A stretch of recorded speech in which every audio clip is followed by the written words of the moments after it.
Welcome to టీ18 news. మన channel మరణిస్తాం. గురువారం రోజున జరగబోయే జాతీయ సమ్మెకు మేము కూడా పూర్తి మద్దతు తెలుపుతున్నామని Singareni drivers, EP operators and UG all trade workers association Telangana regional Singareni కార్మిక సంఘం నాయకులు ప్రకటించారు. ఈ కార్యక్రమంలో సెంట్రల్ ప్రెసిడెంట్ కట్కూరి శ్రీనివాస్ రెడ్డి, శ్రమశక్తి అవార్డు గ్రహీత general secretary Ireni Uday Kumar, vice president Katkuri Ravinder Reddy, social media incharge Kuchana Sai మడదీప్ పాల్గొన్నారు. నమస్కారము. Singareni drivers and EP operators all trading union workers union తరఫున రేపు జరగబోయే 12 తారీఖు నాడు రేపు జరగబోయే సమ్మెకు మేము కూడా మద్దతు తెలుపుతున్నాం. దానికి తెలంగాణ రీజనల్ సింగరేణి కార్మిక సంఘం కూడా మద్దతు తెలుపుతున్నది. ఈ రెండు సంఘాలు కూడా ఇన్ని రోజు నుంచి మేము స్తబ్దంగా ఉన్నది. ఎందుకంటే ఏదైతే ఇప్పుడు జాతీయ సంఘాలతో పాటుగా క్రాఫ్ట్ సంఘాలలో అవి కూడా రెండుగా విడిపోయి సమ్మె అని చెప్పని అంటున్నారు. ఆ సమ్మె సింగరేణి కార్మికులు కాకుండా దేశవ్యాప్త సమ్మె అని అంటున్నారు. కానీ దేశవ్యాప్త సమ్మెకు సంబంధించి సింగరేణి కార్మికులను సమ్మెలకు ఏదైతే దించుతున్నారో అదేవిధంగా సింగరేణి కార్మికులకు సంబంధించిన హక్కుల కోసం కూడా అదేవిధంగా ఈ యూనియన్లన్నీ కూడా పోరాటంగా చేయాలని చెప్పని కూడా ఈ సందర్భంగా నేను సూచిస్తూ దానికి మేము కూడా పూర్తిగా సంపూర్ణ మద్దతు ఈ రెండు సంఘాల నుంచి కూడా మేము తెలియజేస్తున్నాము. ఏదైతే ఈరోజు సింగరేణిలో పెండింగ్ లో ఉన్న ఇష్యూస్ మీదకెళ్లి భూపాలపల్లిలో ముఖ్యమంత్రి రేవంత్ రెడ్డి గారు ఏదైతే బోర్డు రద్దు కాలేదు అని చెప్పని సందర్భంగా చెప్పితే అది దానికి సంవత్సరం నుంచి బోర్డు లేదు అంటే కార్మికులు ఏమనుకోవాలి, ఏదో జరుగుతుందో అనుకోవాలి కదా.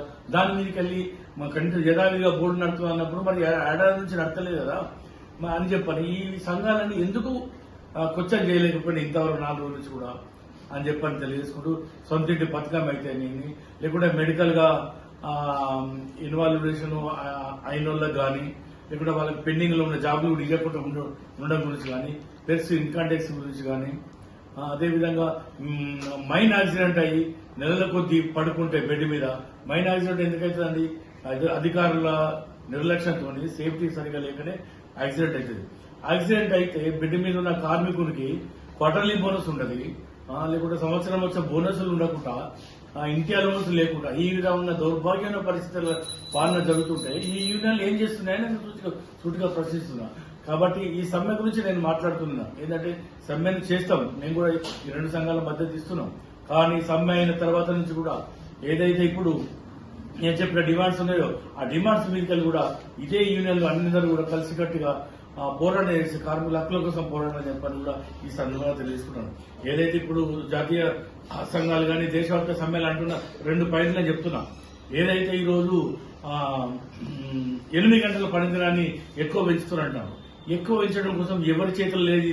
ఇది WHO అంటే వరల్డ్ హెల్త్ ఆర్గనైజేషన్ అనేది ప్రపంచవ్యాప్తంగా ఒక డిసైడ్ చేసింది. ఒక కార్మికుడు ఎన్ని గంటలు పనిచేస్తే ఆరోగ్యంగా ఉంటున్నాడు దానికి సూచికని 8 గంటల పని విధానాన్ని పెట్టింది.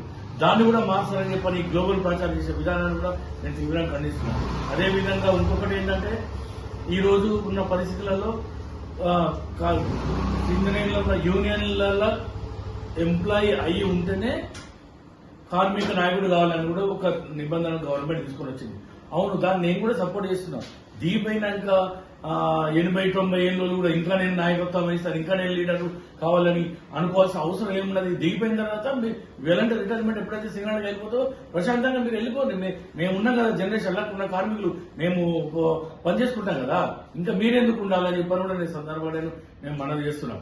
ఏదేమైనా కూడా రేపటి సమ్మెను కూడా మీరు విజయవంతం చేయాలని చెప్పని దానికి సంపూర్ణంగా ప్రతి ఒక్క కార్మికుడు ప్రతి ఒక్క కేటగిరీలో కూడా దీన్ని విజయవంతం చేయాలని చెప్పని కూడా Singareni EP operation driver association, all trade workers union and టీఆర్ఎస్కే తెలంగాణ రీజనల్ సింగరేణి కార్మిక సంఘం తరఫున మేము మరొకసారి విజ్ఞప్తి చేస్తున్నాం.